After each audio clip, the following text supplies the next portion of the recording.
तो चलिए अब पढ़ लेते हैं रुधिर क्या होता है, यानी रुधिर किसे कहते हैं तथा रुधिर कैसे काम करता है, इसको हम लोग समझ लेते हैं। ठीक है, तो रुधिर एक तरल संयोजी उत्तक होता है। ठीक है, रुधिर जो है वह एक तरल संयोजी उत्तक होता है, जिसको हम लोग बोलते हैं कनेक्टिंग टिश्यू। ठीक है, ये हमारे शरीर के अंगों को जोड़ने का काम करता है, इसलिए इसको बोलते हैं तरल संयोजी उत्तक होता है। ठीक है, इसका पीएच मान 7.3 से 7.4 के बीच में होता है, इसलिए हल्का क्षारीय होता है। हम जानते हैं किसी भी चीज का पीएच मान 7 से अधिक होगा तो क्षार कहलाएगा। इसका पीएच मान 7.3 से 7.4 के बीच में होता है, यानी 7 से अधिक होता है, इसलिए ये क्या होता है, हल्का क्षारीय होता है तथा स्वाद में यह हल्का नमकीन लगता है। आप लोग देखिए बचपन में आदत कट जाता हो, मुंह में डाले होंगे तो ब्लड कैसा लगता है, हल्का नमकीन लगता है। ठीक है, इस ब्लड की मात्रा जो होती है हमारे शरीर में वो औसतन लगभग 5 से 6 लीटर होता है। ठीक है, जो पूरे शरीर के भार का लगभग 6 से 7%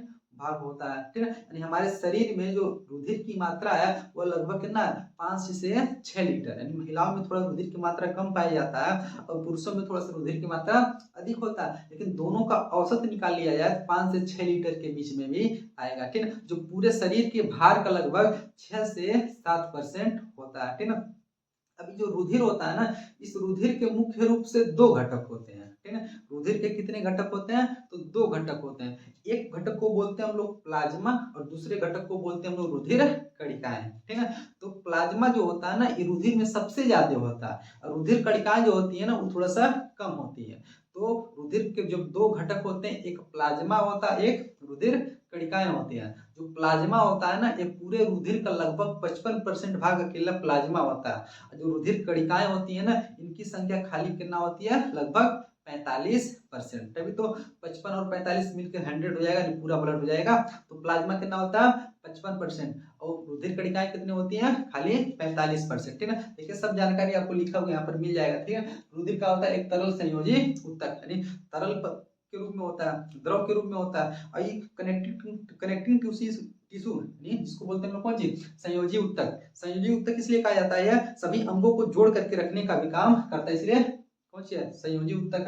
पीएच मान 7.3 से 7.4 के बीच में होता है। ठीक है, इसकी मात्रा क्या होता है, 5 से 6 लीटर, फुल भार का परसेंट 6 से 7%। ठीक है, शॉर्टकट में यहाँ लिख दिया, आप लोग पढ़ लीजिएगा, वही सब चीज लिखा हुआ मिलेगा। ठीक है, बताया रुधिर के कितने घटक, दो घटक, पहला कौन सी है, प्लाज्मा, दूसरा कौन सी है, रुधिर कणिका। ठीक है, पहले प्लाज्मा के बारे में पढ़ लेते हैं, फिर रुधिर कणिकाओं के बारे में हम लोग पढ़ेंगे। ठीक है, प्लाज्मा देख लीजिए, प्लाज्मा हल्के पीले रंग का एक द्रव होता है, यानी रुधिर में पाया जाने वाला है एक हल्के पीले रंग का होता है, द्रव होता है। इस पूरे प्लाज्मा में, प्लाज्मा का पूरा जितना भी प्लाज्मा पाया जाता है हमारे रुधिर में ना, उसका लगभग 90 से 95% उसमें खाली पानी रहता है।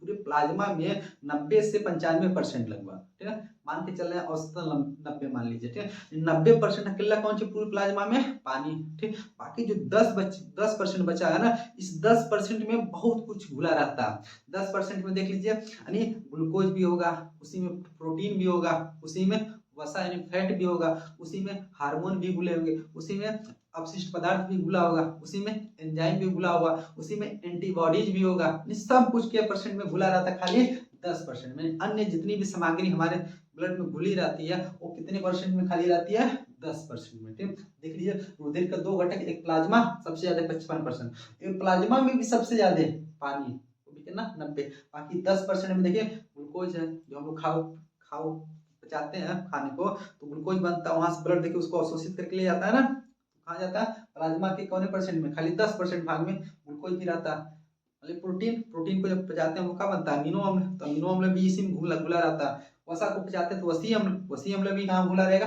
इसी में। हमारे शरीर में जितनी भी ग्रंथियां हार्मोन बना के छोड़ रही है ब्लड में, वो भी इसमें ये 10% में रहता है ना। जो भी एंटीबॉडी बनता है वो भी 10% में, जो अवशिष्ट पदार्थ वो भी कहाँ, इसी 10% में है। ठीक है, जो भी एंजाइम इसमें ब्लड में मान लीजिए कोई एंजाइम भी रहता वो भी इन्हीं 10% में रहता है। ठीक है, देख रहे हैं इस प्लाज्मा के 10% भाग में सब कुछ है, 90% में अकेला कौन सी है, पानी है। ठीक है, यहाँ से बस इतना समझिएगा, किसके बारे में, प्लाज्मा के बारे में, बस इतना हमको पढ़ना। ठीक है, अभी और मतलब प्लाज्मा में बहुत कुछ घुले रहते हैं, इत्यादि। ठीक है, इसमें बहुत प्रकार के प्रोटीन इसमें पाए जाएंगे, यानी इस ब्लड में बहुत प्रकार के प्रोटीन, जैसे एक प्रोटीन आएगा जिसको बोलेंगे एल्बुमिन, एक को बोलेंगे ग्लोबुलिन, एक को बोलेंगे फाइब्रिनोजेन। ठीक है, जो ब्लड को थक्का जमाने के लिए सहायता करता है, ठीक है। एक को बोलेंगे फाइब्रिन। बताइए बहुत प्रकार के प्रोटीन भी कहाँ पाए जाते हैं, सब इसी ब्लड में पाए जाते हैं। अभी आगे पढ़ेंगे हम लोग कि रक्त थक्का कैसे जमता है, तो हम बताएंगे हाँ कि कौन कौन से प्रोटीन की सहायता से ब्लड का होता थक्का जमता है, उसको आगे हम लोग चर्चा जरूर करेंगे, ठीक है। तो प्लाज्मा के बारे में इतना बस जानकारी ले लीजिए। अब दूसरा कौन सी है, रुधिर कणिका। रुधिर कणिकाओं की संख्या कितना है, खाली 45%, ठीक है। यानी पूरा 100% होता है, 55 तो अकेला प्लाज्मा लेके चला गया, बाकी बचा कितना 45% पहुंच चुके रुधिर कणिकाएं। इन रुधिर कणिकाओं को हम लोग रुधिराणु भी बोलते हैं। क्या बोलते हैं, रुधिराणु, ठीक है। रुधिराणु बोलिए या फिर कौन सी रुधिर कणिकाएं, हमको रुधिर कणिकाएं बोलेंगे, ठीक है।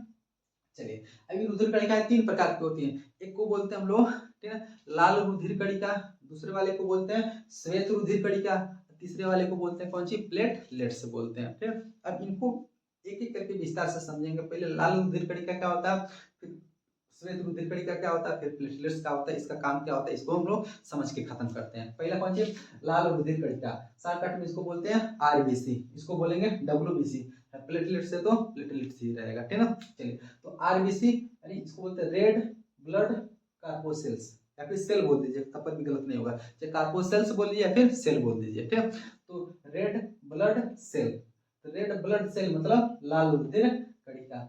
डब्ल्यूबीसी व्हाइट ब्लड सेल यानी श्वेत रुधिर कणिका। आरबीसी और डब्ल्यूबीसी का फुल फॉर्म भी आपको पता होना चाहिए। RBC red blood cell, WBC white blood cell. Cell के स्थान पर कार्पोसेल्स भी लिख सकते हैं, ठीक है ना। तो हम लोग सेल ही लिखेंगे आसान भाषा में, ठीक है। अब बताइए लाल रुधिर कणिका ये कहाँ होता है, हमारे ब्लड में ही रहता है। इन हमारे ब्लड में जो रुधिर कणिका है ना, रुधिर कणिका है ना, इन रुधिर कणिकाओं की मात्रा सबसे ज्यादा जानते कौन वाला रहता है, तो लाल रुधिर कणिका की मात्रा सबसे ज्यादा रहता है।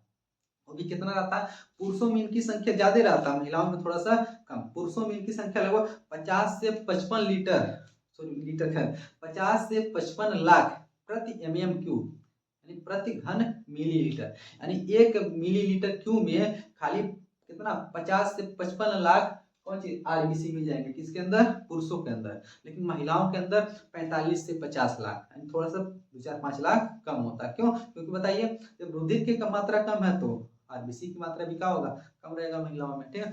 इसलिए यानी महिलाओं में इनकी संख्या 45 से 50 लाख प्रति मिली mm³ मतलब इसको घन मिली भी बोलते हैं या तो मिलीमीटर क्यूब भी बोलते हैं, ठीक है। 1 मिलीमीटर क्यूब ब्लड में कितना 45 से 55 लाख महिला में, 50 से 55 लाख इसमें पुरुष में होता है, ठीक है। इनका जो जीवन काल होता है ना वो कितना होता है, 120 दिन का होता है, ठीक है। अब इनका जीवन काल मतलब कितना दिन तक जीवित रहते हैं, तो 120 दिन तक। अच्छा बताइए ये बनते कहाँ हैं, इनका निर्माण कहाँ होता है, हम जानते हैं रुधिर है, रुधिर के अंदर ये सब बन रहा है ना, तो रुधिर का जो निर्माण होता है ना हम लोग के अस्थि मज्जा में होता है। हम लोग के हड्डियों के बीच में जो खाली स्थान रहता है ना उसी को बोलते हैं अस्थि मज्जा। उसी अस्थि मज्जा में क्या होता है, इसका निर्माण होता है। वही कौन सी आरबीसी, वही बनता है कहाँ, अस्थि मज्जा में। लेकिन मरने के बाद जाते कहाँ पर है, तो मरने के बाद देख ले 2 स्थान पे जाते हैं। हमारे शरीर में एक अंग पाया जाता है, इसको बोलते हैं प्लीहा, स्प्लीन, ठीक है। उस स्प्लीन में जाकर के क्या होते हैं, नष्ट हो जाते हैं, कब, मरने के बाद। नहीं तो क्या पता, बताइए 50 से 55 लाख हर कितना 120 दिन पे आपके शरीर में कौन सी नए नए बनते रहेंगे आरबीसी, तब तक मरते रहेंगे, मान लीजिए कहीं जाके नष्ट नहीं होंगे, तब का पूरा शरीर मृत आरबीसी से भर जाएगा, मरे हुए आरबीसी से, तब क्या होगा मतलब आप भी मर जाएंगे, ठीक है। इसलिए इसको नष्ट भी करना है ना, तो नष्ट होने के लिए कहाँ चले जाते हैं, प्लीहन चले जाते हैं। प्लीहा को इसलिए कहा जाता है कब्रग, कौन सी कब्रगाह, आप किसका, आरबीसी, यानी आरबीसी का कब्रगाह है, ठीक है ना, कब्रिस्तान है। यानी आरबीसी का कब्रिस्तान किसको कहा जाता है, तो इसी को यानी प्लीहा को, जिसको बोलते हैं हम लोग स्प्लीन बोलते हैं। अब वहीं से बनने भी लगता है आरबीसी, यानी उसको हम लोग देख रहे हैं फैक्ट्री भी बोल देते हैं आरबीसी। आरबीसी वहां मरता भी है, नष्ट भी होता है, वहीं से निर्माण भी होता है, ठीक है। इसलिए उसको क्या बोलते हैं हम लोग, आरबीसी का फैक्ट्री या फिर आरबीसी का कब्रिस्तान बोलते हैं, ठीक है। देखिए इसमें केंद्रक नहीं होता है, खाली कोशिका है ना, आरबीसी भी क्या है, कोशिका हमारे शरीर की, इसमें केंद्रक नहीं होता। एक ऐसी कोशिका है जो इसके अंदर केंद्रक नहीं होता। इसका आकार जो होता है ना द्वि अवतल के आकार का होता है। द्वि अवतल का आकार का मतलब दोनों ओर से धंसा रहता है, ठीक है ना। मान लीजिए इस तरह से बनाते हैं, देख लीजिए इधर से भी ऐसे धंसा हुआ, इधर से भी ऐसे धंसा हुआ का, इसका आकार कैसा होता है, द्वि अवतल की तरह होता है, ठीक। इसमें सबसे मेन चीज पाया जाता है हीमोग्लोबिन, ठीक है। कौन सी पाया जाता है, हीमोग्लोबिन, इसलिए इसका रंग कैसा होता है, लाल होता है, ठीक। अब हीमोग्लोबिन ठीक क्या होता है इसको समझ लेते हैं, ठीक है। तो हीमोग्लोबिन जो होता है ना वो लोहे से बनता है, यानी हीमोग्लोबिन को बनने के लिए लोहा चाहिए। अच्छा, हम जानते हैं लोहा लोहा जब कभी भी ऑक्सीजन से क्रिया करता है तो आप लोग देखेंगे उस पे मूर्छा लग जाता है। मूर्छा लगेगा तो लाल रंग का हो जाता है। इसलिए इस हीमोग्लोबिन में कौन सा पाया जाता है? आयरन पाया जाता है। अब आयरन पाया जाएगा, अब बताइए बाहर से हम लोग सांस लेते हैं, ऑक्सीजन जाएगा ब्लड में, अभी आयरन से क्रिया करेगा ब्लड, सॉरी ऑक्सीजन क्या करेगा? आयरन से क्रिया करेगा, तो ब्लड कैसा हो जाएगा? लाल। इसलिए हम लोग का खून कैसा होता है? लाल। किसके कारण? हीमोग्लोबिन के कारण। हीमोग्लोबिन में कौन सी है? आयरन है। आयरन ऑक्सीजन से क्रिया करता है, ठीक है, हम लोग का ब्लड कैसा रहता है? लाल रहता है, ठीक है। तो हीमोग्लोबिन ही क्या करता है? हमारे ब्लड को लाल करके रखता है, तथा इसका सबसे मेन काम होता है ये ऑक्सीजन का परिवहन करता है, ठीक है। परिवहन तंत्र पढ़ ही रहा है। ऑक्सीजन का परिवहन करने का काम किसका होता है? हीमोग्लोबिन का। जब हम लोग सांस लेते हैं, फेफड़े में जाता है सांस ना, वहीं पे आया रहता है कौन सी? ब्लड। अब ब्लड के साथ कौन सा आएगा? आरबीसी। आरबीसी के अंदर कौन सी है? हीमोग्लोबिन। अब एक हीमोग्लोबिन एक नहीं पकड़ेगा 4 ऑक्सीजन को। क्या ऑक्सीजन को? 4 ऑक्सीजन को खींच के ले आके फेंक देगा कहाँ पर? कोशिकाओं में ले जाकर के दे देगा। इस तरह से कोशिकाएं शोषण करेंगी, ऊर्जा बना लेंगे अपना, ठीक है। उधर से कार्बन डाइऑक्साइड को खींच कर ले चले जाएगा कहाँ पर? फेफड़े तक, ठीक है। यानी जो हीमोग्लोबिन है ना, फेफड़े में से ऑक्सीजन से क्रिया करके ऑक्सी हीमोग्लोबिन बना के चल जाता है कहाँ? कोशिकाओं में। और कोशिकाओं से कार्बन डाइऑक्साइड को लेकर आता है कहाँ पर? फेफड़े में। इस तरह से गैसों का आदान प्रदान कौन कर रहा? तो ये हीमोग्लोबिन, ठीक है। बस इतना आरबीसी के बारे में पढ़िए, ज्यादा फालतू पढ़ेंगे कंफ्यूज होकर के सब भूल जाएगा, ठीक है। चलिए अगला देखिए, दूसरा कौन सी है? श्वेत रुधिर कणिका, इसको बोलते हैं डब्ल्यूबीसी, व्हाइट ब्लड सेल। इसमें केंद्रक पाया जाता है, ठीक है। इसमें केंद्रक पाया जाता है। हमें क्या है? केंद्रक नहीं पाया गया था हीमोग्लोबिन में। उसमें केंद्रक इसलिए नहीं पाया गया था, इसको समझ लीजिए। हीमोग्लोबिन में कह रहा है लाल रुधिर कणिका में केंद्रक क्यों नहीं पाया गया था, इसको समझ लीजिए। हम जानते हैं इस लाल रुधिर कणिका में क्या है? हीमोग्लोबिन है। हीमोग्लोबिन को कौन से लेके जाना? ऑक्सीजन लेके जाना है, ऑक्सीजन ले जाना। और भी एक कदम के ऑक्सीजन लेके जाना उसको चच्चट होगा। अब बताइए, हम जानते हैं कोशिका होता है, कोशिका के अंदर बहुत सारे अंग होते हैं, तो इनमें केंद्रक रहता है, केंद्रक सबसे बड़ा अंग रहता है। बताइए आरबीसी एक उससे देख लीजिए, छोटा सा आरबीसी होता है, उसके बीच में केंद्रक आधा आ जाएगा, कितना ऑक्सीजन को ले जाएगा? ऑक्सीजन को ले जा पाएगा नहीं, इसलिए उसके अंदर भगवान का किए केंद्रक दिए ही नहीं। चल खाली एकदम पड़ा रहेगा, कुछ रहेगा हीमोग्लोबिन रहेगा, भर भर के ऑक्सीजन को भर के उठा के ले काम पहुंचा देगा, कोशिकाओं तक पहुंचा देगा। इसलिए इसमें कौन सी केंद्रक नहीं पाया जाता, लेकिन हमें केंद्रक पाया जाता है इसमें श्वेत रुधिर कणिका में। इसका आकार भी अनियमित होता है, अमीबा की तरह। जैसे अमीबा कौन आकार का होता है, वैसे ये भी अनियमित आकार का होता है, ठीक है। अनियमित तस्तरी नुमा होता है, तो कुछ भी लिख सकते हैं, अनियमित आकार का होता है, ठीक है ना। एक हमारे शरीर के लिए सैनिक या प्रहरी का काम करता है, ये हमारे शरीर को हमारे शरीर का रक्षा करने का काम कौन करता है? ये आरबीसी। यानी आपको बीमारी से लड़ने से, सॉरी आपको बीमारी से बचाता कौन है? ये आरबीसी। यदि ये आरबीसी आपके शरीर में कम हो जाएगा, आरबीसी नहीं रहेगा, तो आप हर 1 दिन पे, 2 दिन पे, 3 दिन पे एकदम बीमार पड़ते ही रहेंगे। कभी बुखार हो जाएगा, कभी खांसी, सर्दी, जुकाम, अनेक प्रकार के रोग पकड़ते रहेंगे। कब? जब आपके शरीर में सॉरी डब्ल्यूबीसी, ठीक है, ये कौन सी? डब्ल्यूबीसी की संख्या कम हो जाएगी तब, ठीक है। थोड़ा सा ध्यान दीजिएगा, कभी कभी हम इसको आरबीसी ही बोल दे रहे हैं, आरबीसी तो खत्म हो गया था, ये कौन सी है? डब्ल्यूबीसी। डब्ल्यूबीसी की संख्या यदि आपके शरीर में कम हो जाएगा तो आप बीमार बहुत ज्यादा पड़ेंगे। ये आपके शरीर को क्या करता है? आपके शरीर का है सैनिक यानी प्रहरी है, रक्षा करता है, ठीक है ना। इनकी संख्या 6 से 10,000 प्रति मिलीलीटर क्यूब में होती है। इनकी संख्या देखिए बहुत कम होती है ना, 6 से 10,000, ठीक है। इसलिए इनकी संख्या को मेंटेन बना के रखना बहुत जरूरी है, ठीक है। ये रोगों से हमको क्या करती हैं? बचाती हैं, ठीक है। अभी इसमें बस इतना पढ़ेंगे हम लोग का। इसमें केंद्रक होता है, ये अनियमित आकार की होती है, सैनिक प्रहरी का काम करती है, ठीक है। संख्या 6 से 10,000 होती है, रोगों से क्या करती है? बचाओ। अब ये भी देखिए कई प्रकार की होती है, ठीक है, डब्ल्यूबीसी, लेकिन उतना विस्तार से अभी हम लोग नहीं पढ़ेंगे, ठीक है। अभी इसको बांटेंगे, 2 प्रकार से बांटेंगे, एक कणिकामय डब्ल्यूबीसी और एक अकणिकामय डब्ल्यूबीसी। अकणिकामय भी 3 प्रकार के, अकणिकामय भी 2 प्रकार के, 2-3 प्रकार के, बहुत ज्यादा हो जाएगा ना, तभी आप लोग कंफ्यूज हो जाएंगे। अभी इतना बस इतना रहने दीजिए। आपके सिलेबस कितना मतलब अभी 10 में 12 में जाकर पढ़िएगा, और आगे जाइएगा तो विस्तार से पढ़िएगा, ठीक है। श्वेत रुधिर कणिका भी का हो गया खत्म। अगला कौन सी है? प्लेटलेट्स। प्लेटलेट्स का काम क्या होता है? या इसका काम सबसे मेन काम होता है, ये हमारे ब्लड को थक्का बनाने में सहायता करती है।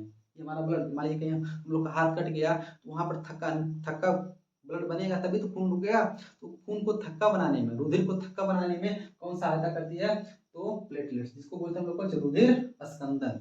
ये रुधिर स्कंदन में क्या होती है? सहायक होती है। इनकी संख्या कितना होती है? लगभग 2 से 5 लाख, ठीक है। इनकी संख्या कितना होती है? 2 से 5 लाख के बीच में होती है। इसका आकार कैसा होता है? उभयोत्तल। देखिए द्विउत्तल था, बीच में धंसा हुआ था, लेकिन बीच में क्या होगा? ऐसा उभरा रहेगा, बीच में उभरा रहेगा। इसको क्या बोलते हैं? उभयोत्तल बोलते हैं, यानी बाई कॉन्वेक्स लेयर। ठीक, क्या बोलते हैं? By convex layer. इसका आकार कैसा? उभयोत्तल। अभी प्लेटलेट्स कैसे रुधिर को थक्का जमाता है, उसको अभी आगे एक हेडिंग में हम लोग पढ़ेंगे, रुधिर का थक्का जमना, ठीक है। बस इतना समझिएगा, प्लेटलेट्स ही रुधिर को थक्का जमाने में सहायता करता है, ठीक है। तो इस तरह से हम लोग पढ़ लिए पूरा रुधिर क्या होता है, रुधिर के कितने घटक होते हैं, इन सब के बारे में हम लोग पढ़ लिए। अब आगे पढ़ लेते हैं हम लोग कि रुधिर का कार्य क्या होता है हमारे शरीर में, रुधिर क्या कार्य करता है उसको भी हम लोग समझ लेते हैं।